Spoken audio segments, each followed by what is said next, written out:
নিজেকে নিজেই ভালো রাখতে শেখো, কারণ এই দুনিয়ার মানুষগুলো পরিস্থিতির আগেই বদলে যায়। আজ যে আপন, কাল সে অচেনা হয়ে যায়। মুখোশ বদলাতে তাদের এক মুহূর্তও লাগে না।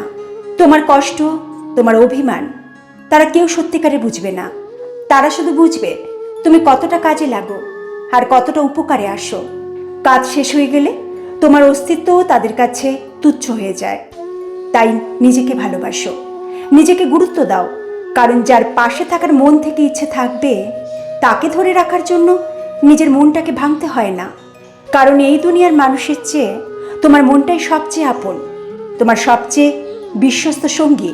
হয়তো পৃথিবী তোমায় একা করে দেবে, কিন্তু তোমার মনই তোমার সবচেয়ে বড় শক্তি হবে। তাই নিজেকে অবহেলা করো না, নিজেকে আঁকড়ে ধরো, কারণ শেষ পর্যন্ত তোমার দুঃখ, তোমার কান্না, তোমার ভাঙাচোরা মনের সাক্ষী তুমি নিজেই।